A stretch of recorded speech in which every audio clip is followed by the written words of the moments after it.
menanggapi sedang viral ya, itu podcastnya Bahmid ya, istrinya Bahmid itu nama marga Hadromot tapi bukan Sayyid, ingat. Karena ibunya juga Al-Katiri, anaknya di Bahmid, berarti bapaknya yang Bahmid, maksudnya Bani. Nggak tahu pokoknya Bahmid nama, seperti Bang Mukmin, Baswedan, Bahmid itu sama aja. Saya gini ya, saya nggak mau ngedukung Habib Bahar, bukan ngedukung siapa enggak. Tapi yang jelas itu sudah memberikan jelas dengan jelas di podcastnya Dr. Richard, bahwasanya itu istri simpanannya dinikahi dengan baik. Bahkan yang luar biasanya diketahui oleh ibunya. Bayangkan, ada nggak orang yang dikasiri? Ini yang mungkin yang lain-lain, oknum lain pun dikasiri dengan naudzubillah ya. Ibunya nggak tahu, dan ini ibunya tahu meridhoinya untuk dirubah akhlak dan lain-lainnya. Itu diakui sendiri di podcastnya Dr. Richard.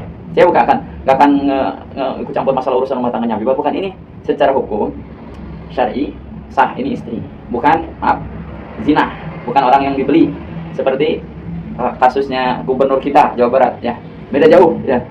Jauh banget. Ini dinikahi ya, masalah itu ada kebohongan sedikit-sedikit itu urusannya Habibah. Saya nggak mau urusin itu. Cuman secara studi antropologi dan sosiologi, emang ada hal-hal yang mungkin harus dikaji oleh Habib Bahar ya. Habib Bahar harus menjadikan hal ini sebagai pelajaran. Jadi jangan menganggap seorang ini Bahmid ini ya akan nurut dengan sendirinya tanpa nunggu bom waktu ya.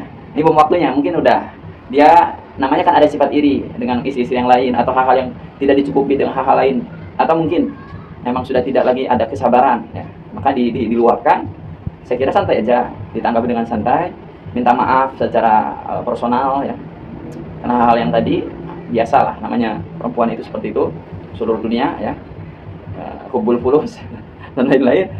Masalah hal itunya ternyata diketahui oleh ibunya, berarti kan ibunya tahu ini kan. Terus daripada orang yang pejabat yang dia berzinah tanpa diketahui oleh istrinya, yang itu jelas haram, itu akan dilaknat oleh Allah. Dan saya bilang ini pelajaran buat kita ya. Perempuan itu banyak mukanya, muka dua ya, jadi tidak boleh main kita berprasangka baik saja, tapi harus banyak waspadanya. Berarti secara pendekatan sejarah ada namanya konsep gundik di zaman-zaman di daerah Garut ketika zaman Belanda kolonial. Ada orang-orang Belanda tuh menikahi orang-orang pribumi, disebutnya gundik ya. Dinikahi, dia dapat keturunan, ya dinafkahi. Tapi ketika datang istri aslinya yang dari Belanda, ini yang gundik ini ya jadi seperti pembantu.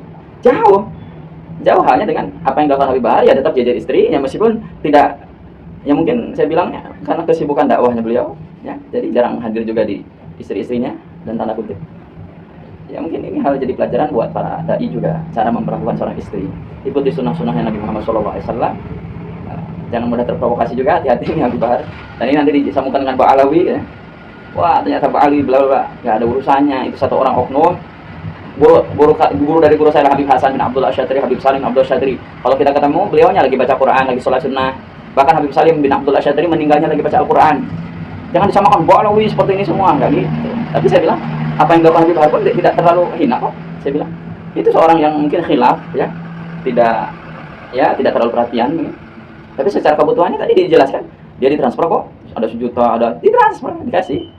Jadi ya itu hanya framing saja kesakit hatian seorang ini kepada mungkin istri yang lainnya.